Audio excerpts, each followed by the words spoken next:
Olá, tudo bem? A gente está começando mais um insight. Hoje eu resolvi falar sobre a situação das drogas, né, no adulto. Né? Eu falei há pouco tempo atrás, contemplei a situação das drogas no adolescente, hoje eu resolvi falar sobre as drogas no adulto. O universo não é muito diferenciado, né? Na verdade, é muito difícil o adulto começar a fazer uso de drogas.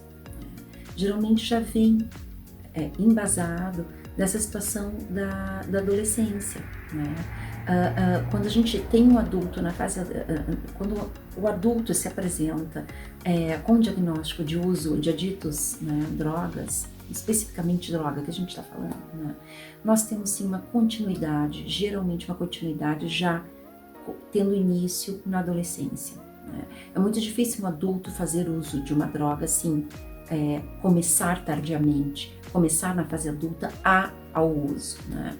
Geralmente já vem da adolescência, mas sim há casos, né, até ali os 25, 30 anos de adultos que sim começam, fazem uso. Não é comum, comum já é vir mais numa tenridade, mais já dessa fase da adolescência, né? E passar para a fase adulta já um usuário, né? Um dependente, um usuário de drogas. Bom, vamos lá, né? Como eu falei na fase da adolescência, essa situação, o que leva esse adulto para uma droga, né? A questões de depressão, impotência, ansiedade, menos-valia, estresse, né? São várias situações que podem levar esse adulto a uma situação dessa, separação, né? Inventários, brigas, situações judiciais, doenças. É um universo, não é? É um universo assim bem vasto, né, que pode desencadear um adulto numa situação dessa. E a gente também aqui, né, tem que estar claro, tal qual na adolescência, que eu comentei muito no vídeo passado a respeito do escalonamento das drogas. O que eu quis dizer com escalonamento? Né? Eu quis dizer assim, ó, a potência da droga, né? Nós temos uma escala, né, que quanto mais alta essa escala, mais difícil se reverter o quadro, né? E piores as crises de abstinência, né, para uma tentativa de auxílio. Né? Então aí a gente tem uma situação que vai passando ali pela maconha, passa por por essas situações de enfim, vai para a heroína, vai para a cocaína, até nós chegarmos no crack. Dizem que a cocaína é a mais violenta, mas não. Pela queima de neurônios, pela perda de neurônios, eu pude comprovar isso. É o crack, sem dúvida nenhuma. Isso já é dito por especialistas e eu pude comprovar isso. Nós temos uma queima direta de células nervosas, que são os neurônios. E o neurônio é a única célula que não se reintegra, ela não se regenera, ela não nasce de novo. Né? O que nós temos no cérebro, que ele é maravilhoso, é ele fazendo, intercalando, pulando, digamos assim, né? Pulando cercas de interrupções importantes, de tal forma que ele consiga fazer essas conexões de sinapses. Sinapses são os feixes nervosos, né? Como se a gente ligasse os dedinhos na tomada, né? E essa corrente passasse, né? Passasse uma corrente elétrica. Se vai ter uma queima de neurônio ali, essa corrente vai tentar desviar e ir para um outro local, né? Mas vai chegar a tal ponto de destruição cerebral que não vai ter mais local para fazer, né? Porque dá para fazer algum pulinho, mas não, né? Não, nada olímpico, não é? Então, isso é muito triste, né? Porque daí tu vê aqueles adultos assim que tu vê, ou aqueles jovens que fazem uso de crack e você não consegue ter mais uma frase inteira completa, né? Mas as situações são essas. O porquê que se entra isso, não é? Os sintomas são os mais diversos, né? Geralmente está associado, sim, à agressividade, violência, em especial com a falta da droga, que quanto mais importante quanto mais forte a droga, mais pesada, mais difícil ele conseguir se manter sem usá-lo, né? Por quê? E como é que é o tratamento? Aí a gente vai para o tratamento. Tem que ser, sim, com um psicólogo e com um psiquiatra. Não foge do tratamento com um adolescente, né? E por que eu falo isso? Porque nós temos, o nosso organismo, ele já é completo. O nosso organismo funciona com os famosos neurotransmissores, né? Então a gente tem dopamina, serotonina, tem vários neurotransmissores. Cada um tem uma função que o nosso cérebro, muito sabiamente, lança a mão em algum momento. Depressivo, levanta um neurotransmissor. Ansiedade, baixa o neurotransmissor. Ele vai regulando isso, né? E esses neurotransmissores, digamos assim, é uma química natural nossa, que já faz parte do nosso conteúdo. No momento que eu boto uma química nova, o organismo se acostuma com essa química. Então, além dos neurotransmissores, nós temos essa outra química, que pode ser a cocaína, o álcool, a droga, qualquer droga, heroína, não sei, crack, enfim.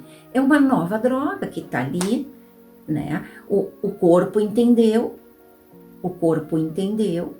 que essa nova droga ela está fazendo parte do organismo junto. Então, se for tirar essa droga, vai ter uma queda, em especial devido ao tempo de uso, a intensidade do uso teríamos os fatores então de tempo, né? O quanto tempo essa pessoa está usando, com que intensidade e o tipo da droga, né? Aí a gente pode fazer uma correlação do que vai precisar de terapia, né?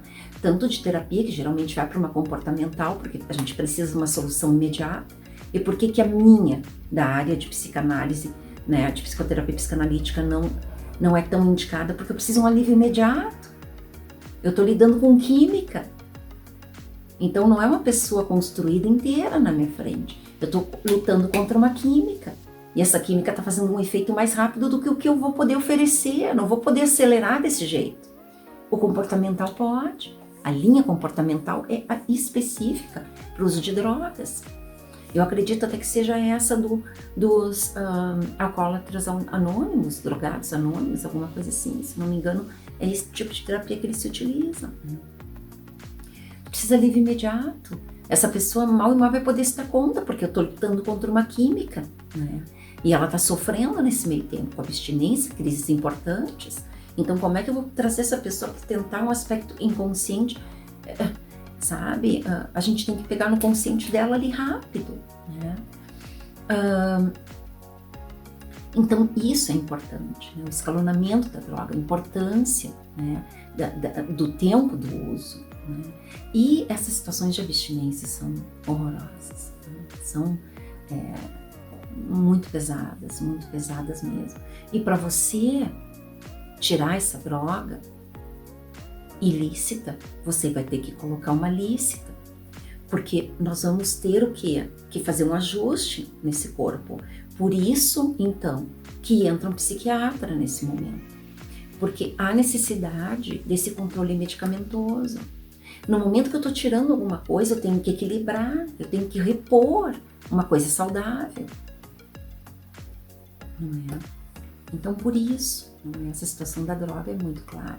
Ela não foge muito da regra, via de regra, da situação dos adolescentes, né? O escalonamento dela é importante. Se é um crack, é muito difícil a gente conseguir até reverter a situação, porque há uma perda, digamos assim, há uma perda dos conteúdos de memória, conscientes dessa pessoa, né? Devido ao peso da droga, à violência da droga, né? Digamos assim, o crack é muito suja, a droga é suja em si, não é suja de palavra, ela é suja, são componentes, né? São resíduos pesados, sujos, né? São resíduos de sobras de outras drogas. Então, para os senhores verem que o estrago, né? E fora isso, esses êxtases, enfim, esses anabolizantes, essas coisas que também fazem parte desse universo. E a porta de entrada é aquela brincadeirinha que alguns pais acham, é só maconha. Não é só maconha. Nós temos uma porta de entrada, uma via importante, né? Uma abertura importante, porque vai chegar um determinado momento que essa maconha já não vai fazer aquele efeito que esse adolescente quer, ou que esse adulto quer, né? Mas no adulto, enfim, são situações mais pesadas e que às vezes ele faz uso, ele lança uso para um alívio imediato, de alguma situação pesadíssima que veio para ele. Mas geralmente esse universo começa na adolescência. É muito difícil um adulto fazer uso disso. Geralmente o adulto vai mais para a situação do álcool, né? Tanto o homem como a mulher, mais do que injetar, porque ele já tem um consciente mais, digamos assim, mais completo. Então ele precisa de um alívio que ele pensa que talvez, ele pensa sabiamente que talvez a droga possa deixá-lo numa situação assim, sem volta, e ele acha que vai ter controle sobre um álcool ou sobre um cigarro, digamos assim. Então é do que mais comumente eles lançam mão os adultos. E digamos assim, né? Ali é essa ratoeira que se cai, né?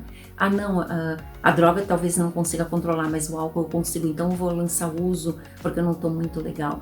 Então eu pretendo falar nos programas próximos a respeito de alcoolismo, mas o alcoolismo geralmente o adulto entra por achar mais simples e com mais controle, tanto de entrada como de saída, que ele possa exercer sobre o álcool. E não é assim. Mas não é a nossa situação de hoje. A gente também tem que estar atento para essa situação de drogas, né? Na fase adulta, né? Não é tão comum. É muito difícil a gente ver um adulto consciente fazer o uso de uma droga, né? Muito difícil. Faz consciente sim do álcool e do cigarro, mas na droga é muito difícil. Geralmente já começou na adolescência. Eu quis complementar esse quadro de drogas, enfim, né?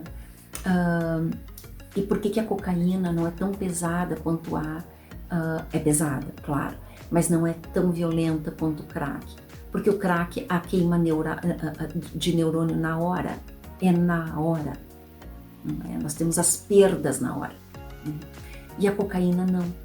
Ela é pesada no quadro de abstinência, mas ela não, o estrago dela é nível químico e abstinência, mas a nível de neurônios realmente é o crack, sem dúvida alguma, sem sombra de dúvida, né? E são quadros pesados iguais, né? Igualmente, né? Precisam de um tratamento psiquiátrico, às vezes até alguma internação, alguma coisa assim, né? E aí sim a gente conta com a pessoa, porque tem que ser consciente. Nada nesse universo de internação, psicologia, psiquiatria, você faz muito pouco dá resultado alguma coisa, alguma internação forçada, compulsória, como a gente costuma chamar. Geralmente a gente precisa seguido dessa pessoa querendo fazer isso junto, né? Querendo se ajudar. Porque senão o caminho é muito difícil você atingir esse caminho sem a pessoa pelo menos ter consciência, olha, eu quero, né? Tá difícil, mas eu quero, né? Aí a gente pode entrar com mais tranquilidade, tá?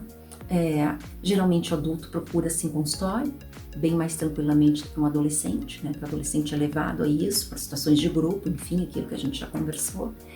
Mas o adulto geralmente procura ajuda assim e a gente consegue tratar tranquilamente, né? A terapia comportamental, ela, dependendo da intensidade de como essa pessoa está, é um alívio na hora, né? E é isso, né? A gente tem que estar atento para essas nossas situações, que a gente vive num mundo que realmente frustra, né? Que a gente também, o adulto tem essa situação também de ter pouca tolerância a se frustrar. Alguns que tenham isso fazem uso de algum alívio imediato, né? Pode acontecer, mas comumente é álcool e cigarro, né? Mas a gente tem que estar atento a não cair nisso, né? Achando que a gente possa ter um controle sobre isso pela idade, porque não é verdade, né? Causa tanto transtorno quanto vai causar no adolescente, até pior, né? Porque a gente já está numa idade que a gente tem que poder determinar e delimitar situações ao redor, diferentemente de um adolescente, e talvez isso seja um fator inibidor, um fator que tranque essa situação, né, de poder correr, porque realmente não vai haver controle, né? Esse controle é um controle ilusório, ele na verdade, de fato, não existe. Mas é isso, a gente tem que estar atento para essas situações, procurar sim um profissional da saúde, né? E é isso. Espero ter clareado, foi complementar só, né, na verdade. E é isso. Espero que vocês tenham gostado. A gente volta a se encontrar semana que vem. Uma boa semana para você. Tchau, até lá.